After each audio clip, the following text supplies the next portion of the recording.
common thing we get all the time is what? The Mormons are brainwashed. They're brainwashed. I'm like, I'm pretty sure I can think for myself. Thank you very much. I don't fault the man for his feelings. He could be very much 100% in the right. The problem is we would never know because this man is being manipulative in the way that he delivers the message. Welcome to the Third Hour podcast. This is our new segment called Third Hour Reacts. We're so excited to be here with our friends Tautai and Batchlor. Thanks for being here, guys. So with it. What's up, everybody? How y'all feeling? So I'm ready to react. Let's get it going. Guys, because it's going to be kind of intense. So have you heard about this new Hulu show? Like, I heard it's like one of the top shows on Hulu right now. It's called Daughters of the Cult. That's the FLDS one, right? Yeah. Yes, I thought they had a couple. I am not familiar. I am not familiar at all. So it's like, it seems crazy. I've seen like parts of the trailer. We're going to react to the trailer today, just for everyone to know. We haven't actually seen the show. We don't like know the history of this specific sect in detail, but we're just gonna watch over it because they do claim like we're like a Mormon religious cult, so we got to clear our name a little bit. Yes, please. Yeah, let's please do that right now. Can you hear it? I was 13 years old the day I escaped my father's cult. It was very frightening because I knew if somebody saw me, that was the end. I was fully convinced that we were God's chosen people. Our father was the leader of a Mormon religious cult. Our dad had 13 wives. He was more revered than Jesus. We were taught. Okay, I gotta pause it. There's a lot to unpack there. Wow. So they're saying they're a Mormon religious cult, right? But I wanted to clarify, this is not the mainstream LDS church. There are so many differences between what these people did and what we do, and we'll get into that. But this is a sect of the church that's called the Lamb of God, that is not affiliated with the mainstream thing. Like, first of all, polygamy is not a thing for us.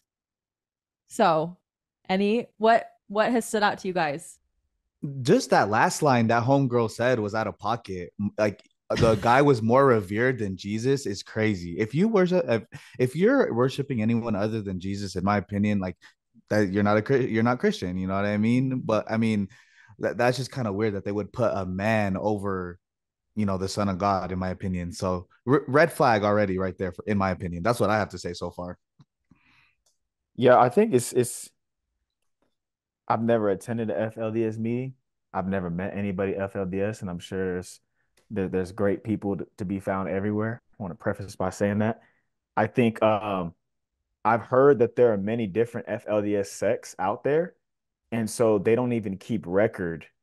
And so God's a God of order. It's just very unorganized. And my first immediate reaction was that I feel for these people, like being brought into something that they could not control, especially 13 years old. And I know the FLDS, they don't treat the women with respect. And I mean, first thing I heard about the FLDS is that they don't rock with black people. So I said, they don't rock with black people.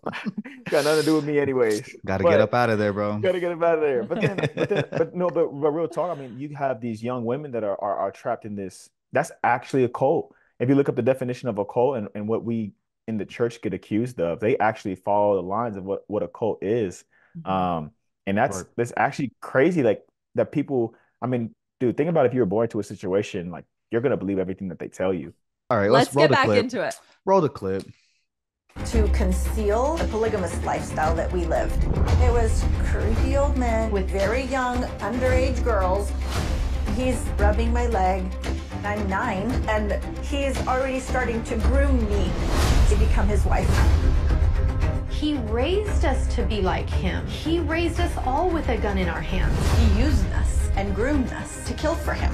When you were sent to do an assassination, you had to smile so they were off guard. Our family. Pause. I don't think. Oh, no. They got hitmen? They're training Yeah. assassins out there in the FLDS. Let me wipe this smile on my face. This is not a laughing know. matter at all. Yo, No, this is I not a laughing know. matter at all. But Literally. Okay, so this at is 13, 13 is okay. crazy. So first of all, I have to address the thing with the underage girls. That's absolutely disgusting, and Facts. it like truly makes me sick to my stomach. it's important for us to like emphasize grooming in any condition is completely wrong. So if there are members of the church who have groomed younger girls or bishops who have done stuff that they should not have done, you will not find any of us justifying or saying, but it's the no, We is not on your team. We is not we with you on that. we We're cool we off that. we agree with you. We don't like them either.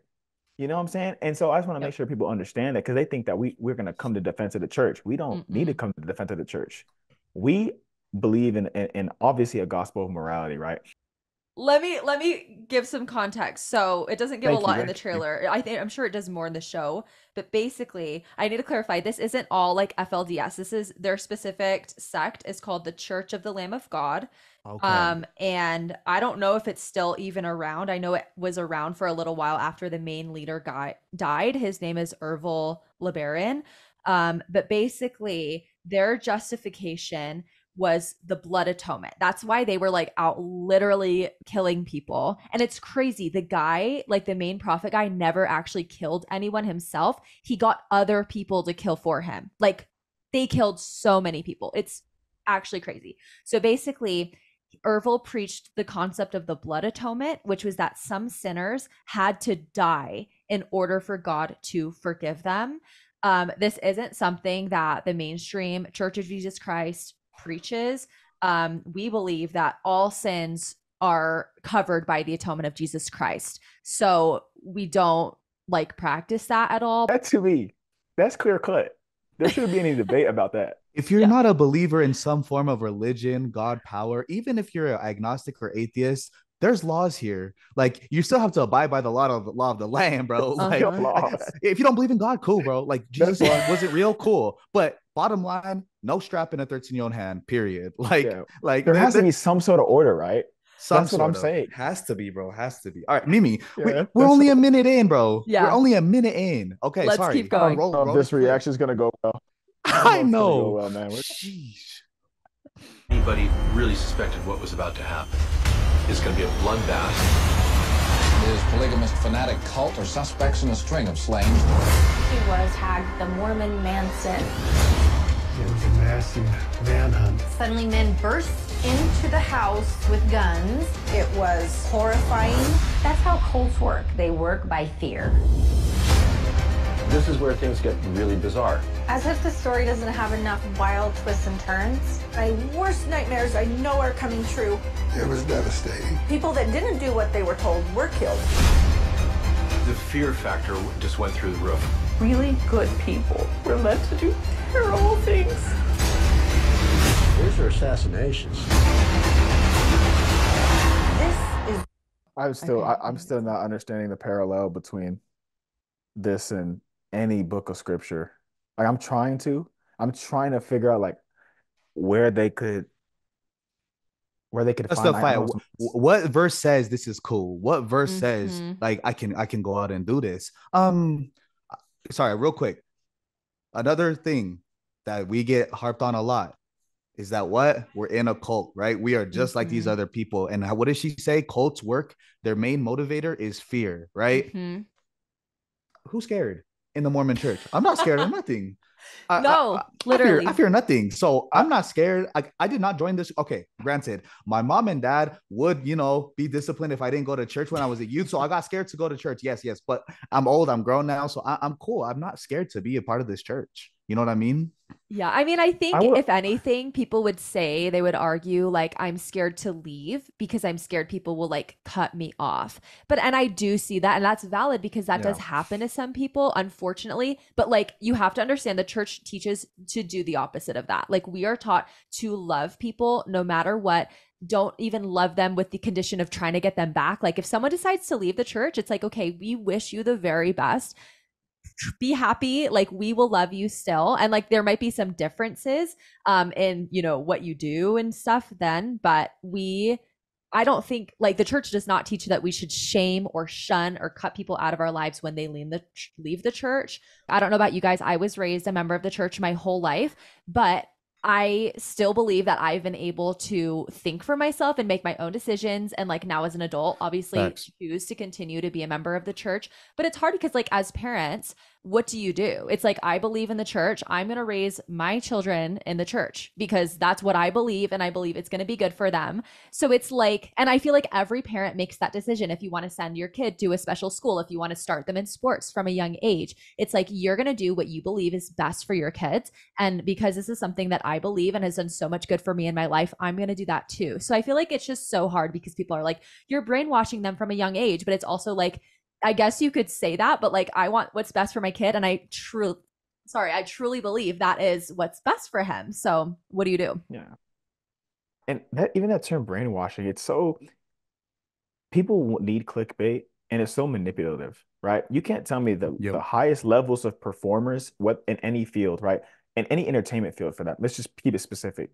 You go find the best football players, best baseball players, basketball players, the best singers, and you show me the percentage of people that had parents force them to play those sports, force them to train at a young age. And then when they were old enough to decide, they continue to do so. Right. So I love how you brought that up.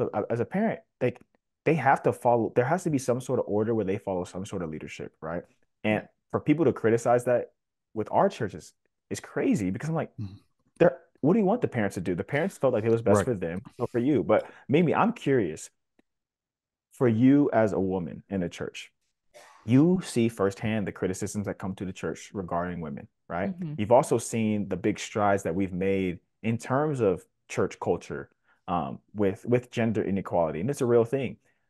You seeing how these women get treated and having to deal with, you still got to field questions about women in our gospel.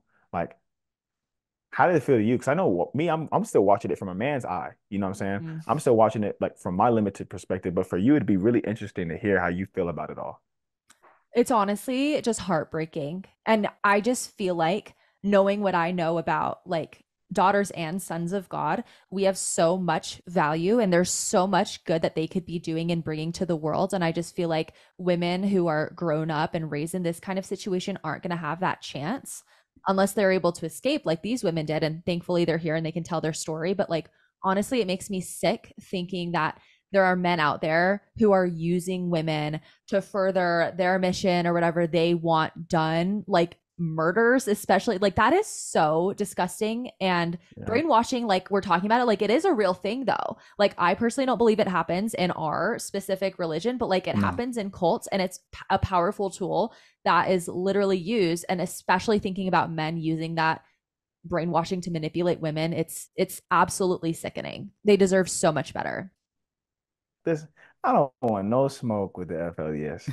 I don't want no smoke with literally, them figuratively, y'all do whatever y'all want. So to wrap this up, no generalizations. And I just have to say, last thing, if anyone thinks we're a cult, like, look at real cults. I can see maybe there's some similarities, but like, before you call us a cult or brainwash, like, look at people who are actually in those scenarios, because it is really sad. And I feel like we are truly nothing like that. So next thing that we want to look at is actually a video that's been going viral. None of us have seen it yet though, but apparently there was a bishop who announced he was leaving the church from the pulpit. Yes, and this is trending. This is trending right now. Antis are having a heyday, like reacting. Oh my gosh, I bet they're just eating this up right now, dude. They're loving it, bro. Look, let's watch. I want to watch this right now, dude. Video released of a bishop from Mississippi resigning from the pulpit in a sacrament meeting. The entire video is just under 8 minutes, and I wanted to share some of it here. I've asked to be released. Not because of some sin, not because I'm hiding something. No. There's just a few things that I've been required to do that I personally cannot morally stand by. I can't. So I need to step down for me and my family's well-being. It's not been easy, but I feel in many ways I'm failing the Lord. I know this is hard, I understand. But I have to be true to my feelings. I've been angry. Every Sunday people look at me and they're like, man, Bishop's something wrong. I can't do that to you. I won't. Because that turns to anger and bitterness and malevolence. I thought I've written down a few things, if it's okay if I could just share my thoughts. Sometimes due to church culture, we feel that we're not supposed to turn down or step away from a calling. I wish I had known it was okay to say to myself, I'm not okay. I'm not as strong as I thought I was. To seek excellence is important. It's my life. I seek excellence. More, doing more, being successful. It's so much more important to know that you're okay, and I haven't been okay. This calling, guys, it is so hard. You have to keep everything to yourself. And it builds up. And it is exhausting. And it is broken. I didn't have good parents. I wish they would have told me I was enough. But never have. That whether I had worth or not wasn't contingent on how I acted. We are not loved for what we do or what we are going to do. We are loved for who we are, not an expectation, but who we are. And to feel love for who you are is the most sacred kind of love. It's a gift that we have the opportunity to give to ourselves. Okay, I thought I would pause it right there really quick. So far, I guess he's resigning from the church, but so far he's only talked about resigning from his calling, and like everything he's saying, I'm with him. Like, yes, we need to normalize in our culture, like saying no to a calling or like be asking to be released from a calling. If like we need to put ourselves first. If we are not capable of taking care of ourselves, how can we take care of others? It sounds like if his mental health was not in the right place, like, no, he shouldn't be serving as a bishop. The bishop calling is super hard. I remember when my father-in-law was released from being a bishop, it was like, honestly, like a weight lifted. Like the calling, he loved it and he loved serving his word and that opportunity. But like when he was done, he was like, wow, like, because there's a lot that you have to have, like just hold to yourself. So what do you guys think? I'm with you on that, man. And just off rip, I just feel bad for this ex-bishop, right? You could hear the sadness in his voice, the way he's looking at the congregation. Like he got some mental health stuff going on, and it's a real issue. On top of that, like you just said, Mimi, being a Mormon bishop, it's not glamorous, it's not fun. And it's a celebration when you get released almost in our church. It's like, oh my gosh, thank goodness. Like it's such a hard thing to ask. I just feel bad for him and what he's got going on. That upbringing is hard too, not having good parents. So he's already had some childhood trauma or whatever you want to call it. I really do feel bad for him though. Like, and I agree with you too. Just it's nice to know that the Lord called you to be a bishop or a primary president or Relief Society. Like that's good to know, but where are you spiritually? Can you step up to the job or not? It's totally okay if you say no, in my opinion. I really like the Lord enables you to fulfill your calling, but at the same time, like if you're not in the right headspace or heart space, I say just pass on it. But anyways, that's how I feel right now. Oh man, I think honestly, to be very blunt, I think it was very manipulative. Whoa. I think explain yourself. Okay. All right. Let me hear it. Okay. Here's the thing. Him talking about his emotions, very valid. Okay. What it takes to be a bishop, it's a lot. One, timing. To do that in front of kids, unacceptable. As an adult, as a grown man, a grown woman, doesn't matter. To do that in front of kids, unacceptable. The second thing. Are you referring to him doing all this in front of kids? Yeah, without a doubt. Yeah, without a Got doubt. you. Okay. You know what? That's unacceptable in front of kids. Because the thing is, kids can't understand context. And they can't understand context if you don't provide context. You are right. He said this is what he said. He said, I can't do it because it's messing up my moral. Like it goes against my morals. If you're telling that it goes against your morals, what went against your morals? If you're resigning anyways, what went against your morals? Because if you're not even going to tell us. Does he say it? Now, did he say it? Now, here's my thing. If it goes against his morals, if it goes against his morals and he doesn't give us a chance to even understand, he's immediately putting us on the side where we have to agree with him because what he's saying is not a lie. Mm-hmm. Like you should be able to say, hey, I'm not okay. You should be able to do this kind of thing. Like you should be able not to expect the calling. But then not only that he does that, he does the same thing, generalizing. Church culture, oh my gosh, like that is such like it's not church culture, it's the perception of church culture. You cannot go to the Polynesian Islands, you cannot go to South America and you experience the same church. Amen, He's dude. talking Amen, about dude. he's talking about his perception of what the gospel is, which is true. Like it is his reality. I'm not taking that away. I Pause. want to make sure that he gets his help. Yeah. Yo, so he said he had to do something he's a bishop of a Mormon church. So so he was asked to do something immoral, you said? Or is that what he said? Or did he say that's what he said? He sinned? Something against his morals. So what so it would have now we're to have speculating. Been right, but it would have to have been what, stake president or something like that, who because he's the head of the congregation of his ward. So he was asked by a higher up to do something immoral. Yeah. So and that's all the context we have right now. Here's what's going through my head because there are certain rules against, because I was in we discussed this. I went to go sit in on a law school class. All right. And they talked about morality within religions because when you go to like a confessional, like a Catholic confessional, and you tell them like, hey, I sexually abused this kid, they can't, by law, they are not allowed to go tell the cops because if they do, their testimony is inadmissible. They can't use it in court. Right. So the only thing that can come across my mind is that he might have to state, like, what if somebody came to confess to him about something that they did and that he could not do anything about it? That's where my mind went to. That's where my mind, because I ain't gonna lie, I'm very biased. My mind automatically goes to protecting the kids. That's it. Like protecting the kids and protecting anybody vulnerable. Like any kind of sexual assault case, it's like, yo, bring down the hammer. And so in my head, I'm like, oh yeah, they want to keep him from doing this. But now my mind's like, okay, hold up now. Now we're doing something that now it's getting to a point where if you're not even going to tell us and you're at the pulpit already airing out all this stuff and then you're emotionally dumping on people, like I honestly felt like I didn't just feel like it was manipulative. I felt like it was selfish. People come to church to feel edified. Well, because imagine if I'm a single father, just lost my family, or I'm just struggling through the days of work, and I'm like, man, this is the one time I can come here, get close to the Savior, and I'm sitting over here like this, and then he's coming over here. Homie comes up, emotionally dumping. Like as a person, as you're a bishop, I can understand it from a member during testimony meeting. I can expect that from a member, but as the leader, bishop, So you think so you think he's going about this the wrong way then? Yeah, I think what he wanted. I'm going to assume the best about this man. I think that his intentions were good.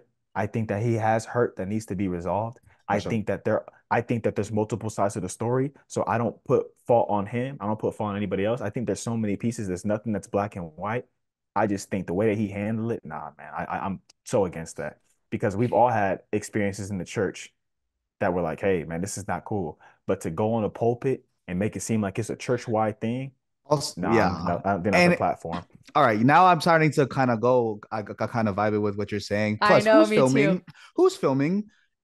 I'm not one to talk. I've definitely filmed in the church before, but in a sacrament meeting. And so, like, who's filming this right now? You know what I mean? Like, did he plan it? He's like, hey, make sure you film this because I'm definitely gonna post this after. See, now it started. Okay, now speculation because then now the conversation goes from, hey, let's make sure we take care of old dude. Let's make sure that we give him the help that he needs to, like, now we're over here like, okay, now they say when the war starts, the truth dies. And now you started the war in the comment section. Now we don't know what's true. Now people are saying, yeah, well, the church does this. And then it automatically makes us on the defense. We're like, no, the church doesn't do this. But in reality, I'm like, whoa, we're not talking about the church. We're talking about him. We talking about his individual experience as a bishop and the stuff that he was going through. So in my head, like, I first watching it, I'm like, I feel for him, but I just think it was highly inappropriate. But I'm with that actually. Such a good point. I'm so glad you're here to give different takes because I feel like I'm such an emotional person. And it was like, I was with him. I was like, oh my gosh. But like, I'm really interested to continue to hear what he has to say. Yeah, me too. So, so let's see if he gives any more details. Roll that. Also, I have to note, this isn't the full video. I thought it was. I guess this is just a portion of it. So I just want to acknowledge that we're not actually like getting all of it. But this is just what we found. So for sure. If I could just say one more thing towards the youth. Because they are the reason I've stayed as long as I have.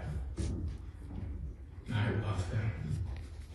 If there's ever injustice in the world, young men, young women, if there's ever injustice in the world, fight it. If there's ever a bully somewhere, stand up to it. And if you ever have something to say it.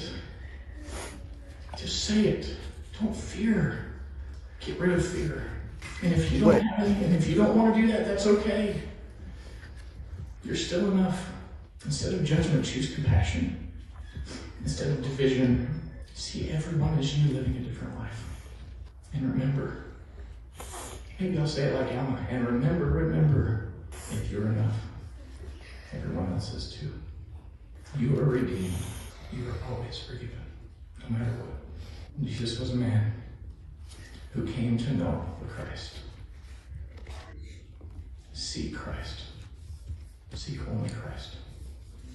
I realize a lot of people are going to have a lot of questions. I do. Join the club. So do we. Okay. This has not been easy for my family. Okay, sorry, what real was quick. that? Y'all see what I'm saying? No, you see okay, what sorry. I'm saying? Pause. Sorry, my neurons are firing right now. now. I'm sorry, bro. I'm so sorry, but I'm gonna forget if I don't say anything. So it was funny how Batchlor said it's inappropriate in front of the kids, right? And what does he say? Like, shout out to the youth. I was like, wow, that's crazy. And he's like, I stayed as long as I did for the youth. No, it low key was. I'm like, so you're giving up on these kids by leaving now? Like, you just said you stayed in here for so long. Like why are you giving up on the kids? And then he said, what did he say? If there's something to say, just say it. So say it. Say it. What's going on? We want to help too. We want to help too. It's like I can't deal with this anymore. I can't do. Like he just came to the pulpit and said, I can't deal with it. I can't deal with it. And I'm in a crowd like trauma dumping. You're like exactly. I'm in the crowd like, bro, what can't you deal with? We can help. He said, and then he said, I bet y'all got questions. We like, yeah. So do I. I said, okay. Okay. No, sorry. And I don't mean to laugh because, like, man, I'm going through a lot of emotions right now because, like, the sentiment was very nice. Thank you, bro. Like, trust Jesus Christ. Yeah, remember, yada, yada, yada. But then your delivery was not it. Like I don't mean to laugh at him neither, but I'm like, because I'm just like, I'm a little conflicted. Dude, I'm a little confused, and I'm a little bit confused. Manipulative, bro. That is that what that is? Called, it's weaponizing, bro. It is weaponizing religion, bro. People do it all the time, dude. Y'all ever heard divorced parents? They justify their toxic marriage and they say, "I stayed for the kids. Why don't you just get better for the kids?" Okay, all right. Why you over here? You want to be toxic parents? Why don't you just get better for the kids? And then he's alluding like, if you have something to say, you just got to say it, bro. Practice what you preach. Practice what you're on the pulpit, dude.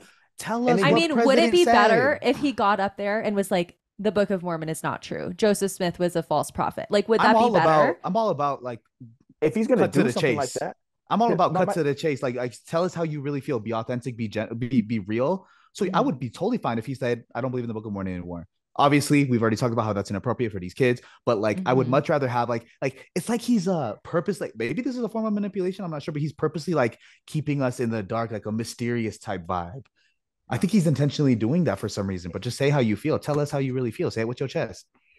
It's like if I were to tell you, I say, Mimi, Tautai, you know what I'm saying? Like, don't listen to the people. Sugar's great for you, right? I tell you something, right? Maybe that's a horrible example because, like, there's actually scientific facts. But it's like, how can you teach principles, give advice, not provide the story? Right. That's what's throwing me off. It's like, why are you telling the kids to do something and you're not doing it? What you said. You're not doing it. That's not making sense to me. Once again, I want to make sure this is clear, especially if this goes online, because you know how people get in the comment section. I don't fault the man for his feelings. He could be very much 100% in the right. The problem is we would never know because this man is being manipulative in the way that he delivers the message. I guess we'll never know. Don't bring the kids. Here's the thing. I feel like Mimi, bring us down a little bit. Are we going too off? Yeah, bring us down a little bit. Maybe we're going bring too me down, far. Mimi. It's so hard because, like, there's no way we can know his true intentions. Like, just for, especially from this 4-minute clip, like, we don't know him. He wasn't our bishop. We don't know his true intentions. Maybe he is, like, being manipulative, like, purposefully. But, like, I think he could actually just have good intentions. And like, honestly, it sounds like he's going through a lot of confliction, like in his life. Like, he sounds like he doesn't know what's true. Like, maybe he doesn't, maybe he still believes the Book of Mormon is true. And he just like had a really tough time being bishop. He had a tough time, like, if someone confessed something to him, we don't know. Like, we don't know. And so, like you said, Batchlor, I think you said it great. Like, we're going to assume the best for him and we want the best for him. So I think I agree, though, that like, I wouldn't have done it this way. Like, at the pulpit, I don't know. Like, I don't know if it would have even been better for him to say, like, I don't know, the church isn't true, but I think especially speaking to the youth. But you know what? He might actually, like, it seems like he really does love them, though. I don't know. I'm conflicted now about this because it seems like he loves the youth, and bishops work really closely with like the young men and young women. And so I don't know. It seems like he is just trying to say like a parting words, like words of advice, but it is a little bit contradictory. So I see what you guys are saying for sure. His experience validated, feelings validated, the person he is, a son of God, validated. For me, his delivery, not it. We still got to hold him accountable. You know, like if I get into a street fight with somebody and I'm mad at them, oh, I can understand they cut you off and brake checked you and almost caused you to get in an accident. It doesn't justify the fact that I committed battery. You know. And so with this, obviously, it's an extreme example. Is just to get people to understand. Yeah. With this, I'm just saying I can understand his emotions, and it's probably I'm saying imagine we live our whole like what he looks young, looks good. Mimi, can you zoom out? Hey, I'm not gonna hold you. My intrusive thoughts. I'm not gonna hold you. That suit be looking a little too tight around my boy. My boy from Iron Man 1, the villain from Iron Man 1. Hey, what's his name? He looks smooth. Hey, he looks swollen. It. All I'm saying is imagine. You're right. Imagine he lives. Let's get back on it. Listen, imagine he lives decades in his life and it's tough for him to step away. So I understand what you're saying, Mimi. Like, this is an emotional time for him. But is it the time to do this? That's where I'm just like, man, like, there's so many different, I don't know. And like I said, you're right. No, there needs to be accountability for sure. Like, and this is raising red flags. First of all, like, who is recording it and why? Does he know this is being recorded? Because like that's a major red flag. Second is like, I feel like there are systems in the church that are set up for if he is feeling this way, he should have someone to go to. I believe it's a stake president that he should be able to go to and talk through these feelings. So like, it doesn't seem like sorry if you can hear my dog. It doesn't seem like his objective with this is to like lead people away from the church. Which if that were his objective, that would be a whole different conversation. But if this is him just like trying to grapple with his feelings and he's doing it in this setting in front of everyone, like I would agree that isn't the best way to be going about it. Like, it's just not the time or place. Let's finish it real quick and then I have something to say, but I want to finish the clip real quick. Okay. Yeah, we have a little left. It's not been easy at all. It hasn't been easy for anybody. And this is not going to continue to be easy. We want you to know that we love you. I know that when this video was first published, it was quickly taken down because it started to go viral. But after receiving messages of love, can we hear what she has to say or not? Nah. Wait, can I hear? Yeah, let me hear what she has to say. Because now, when she says what the only reason why is because she said the video got taken down. So now my thoughts are maybe he didn't know it was being recorded. Oh, did it really? Oh, my fault. I spoke too soon. Sorry, can you skip it back 10, 5? Yeah. Taken down because it started to go viral. But after receiving messages of love and admiration and encouragement and messages of courage, the brother of this former bishop reposted this video. I don't know what this bishop has gone through. I don't know what his relationship is with the church, but I'm proud of people like him who stand up against bullies and injustices, even when that injustice is coming from the church organization that they belong to. It shows a very high form of bravery and integrity. Oh, we bully now. For speaking up. Okay, I don't think so we're bullies now. So we don't even know if he's left the church. This is just him resigning as a bishop, right? There's got to be a part. Oh, I see. Okay, maybe another episode. I see there's another video. Maybe he has a response video. I'm seeing. Well, go ahead. I want to address our first initial reaction because I think that's something that needs to be highlighted. As soon as she said stuff like we need to address the bullying and the injustices with the church, you're gonna have two main reactions. You're gonna have one side. Y'all saw mine. Yeah. The one side that gets offended. That's like, we're not doing that. And then you're gonna get the other side, which is like, yeah, we need to stop that. And that's why I talked to y'all about like the dangers of generalization. That's what because now we're yeah. saying, now we're saying, now we're saying the church did it. But Sister Alberto in her recent conference talk, a couple years back, she said, we are the church. We are the church culture. So therefore, if we don't do it, what defines what church culture is, right? It's all based on your perspective. But then I understand, Mimi, I love how you just said like, hey, I feel for this guy. And we do. But but that's why I said like those kind of videos where it's like, I'm glad that he stood up. We don't even know what the dude stood up for. That's why I'm like, what are Big we talking conspiracy, about? big theory. What if it's not even his fault and it's really the stake president's fault? And we're looking at Yeah. this from a different lens. Like, Yeah. I mean, we chat. If you have the link to the whatever, I want to see the next video sometime because maybe he provides us with that meat that we're looking for. That, you know what I mean? Like, if we just get that little nugget, like, then everything will make sense.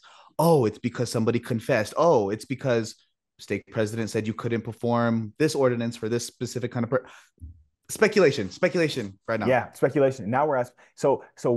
Mimi, I think you should probably be the one to let everybody know if if it was some actual injustice going on. We are with you, Bishop. We love you, Bishop. We want to be there for you. But Bishop, if you are tripping a little bit, we're gonna tell you that wasn't the time and place to do it. Either way, though, we love you.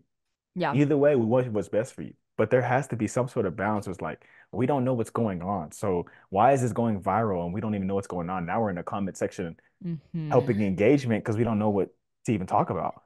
Third hour listeners, if you're tuning into our first episode, if you have information, if you live in Mississippi, if you are in his ward, please let us know, right? Like we want to know more about this story because I'm intrigued now for sure. And we'll call out the injustice and we would call out the injustice too. Like if somebody was tripping in your stake president, we would get on here and immediately call them out. So we don't know. Let if me read this. I have the Reddit post of the video actually being posted. So let me just read this. So it says, last night when I originally posted this video of my brother resigning his position as bishop, I got nervous when I saw it start to take off, so I pulled it down. This morning, I was flooded by private messages from people who express love, admiration, and words of encouragement, and many people saying how this is giving them courage. It is helping others, so it deserves to be here. I couldn't be prouder of my brother for showing such courage. I love my brother and look up to him. So, I mean, we really don't have any information. Like, that does not give us much. Like, we don't know if he's still a member of the church. We don't know, like, anything. And so... I don't know. I still agree that like this wasn't the time or place to do it, but I still like if he's going to resign as bishop, like it sounds like he had valid reasons to. It sounds like he wasn't in like the headspace to be able to serve in that capacity, and that's totally fine. And I don't think anyone should feel like forced to stay in a calling that is draining them like in a way that he was describing. But I also I don't know. I think that there's other people he probably could have talked to, and that's fine if he wants to resign from the pulpit. And like, because I'm sure members are going to have questions. Like if all of a sudden there's like a new bishop called and it's not at the end of the usual however many years they serve. So I get that, but I just think it could have been probably handled a little bit differently, especially knowing like that he was addressing the youth in particular in part of it, and just knowing how it could later affect them, you know? I really hope there's a part 2 somewhere. I mean, I don't know if there will be. Like, it sounds like it's just like a normal guy. Like, it doesn't sound like he's trying to get clout. Like, he's not the one who posted it. It was his brother. I don't know if we'll ever get like a bow on the situation or figure out what's going on. But I mean, Salt Lake Tribune probably gonna write about it. They have to. Salt Lake Tribune or like some kind of news channel got to feature it somehow. Yeah. I mean, it's like, it's literally blowing up. I can't believe how many like Exmo like podcasts and people are reacting to it. I'm just curious, honestly, now of like what they have to say about this, because I'm sure they're taking it from their perspective, you know, of like, this is why everyone should leave. I mean, I don't even know what they can take from this. I'm going to assume the brother is not a social mediaist person or whatever, which is totally fine. But to take down a viral video, like you don't do that, right? Because like if it's getting traction in whatever niche, whatever, you keep that rolling. And so I just know the ex-Mormon community and the anti-Mormon community are what's up? Sorry. Wait, I just had a realization. What's up? I was like, where it's on, I found this on Reddit, right? I was like, what subreddit did he post it to? It's on r/ex-Mormon.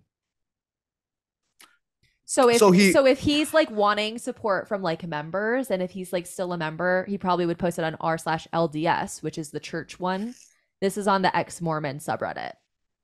Did his brother put it there, or he did? His brother put it there. So I'm wondering, again, this is just speculation, but like if the brother is not a member but was there when the brother resigned, and so he took a video of it. Why would he be there if ex-Mormons don't like pulling up the church, right? Maybe to show support because he knew he was going to be leaving. Nah, okay, I got it. Bishop told brother to come film him, right? Because he knew it was about to happen. Hey, we can't turn it to Scooby-Doo. Yeah. Hey, what you? Hey, bro! I'm Freddy up in here, bro. Don't test me, bro. Come on now, bro. Hey, I like it. I'm here for it. I'm gonna hop in the mystery machine. Mimi, you can be what's her name? Wanda? No. Daphne. Daphne. You could be Daphne. We just need we need a Velma. You don't want to be Velma? No, I'm not Velma. I'll be Velma.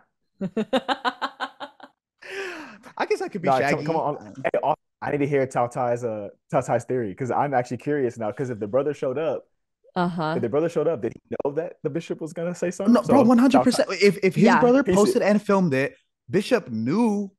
It makes sense now, you guys. Look at me. It's clicking. Bishop calls brother, who is an anti-ex-Mormon. Brother, he says, brother, I'm leaving the church. I want you to film this, right?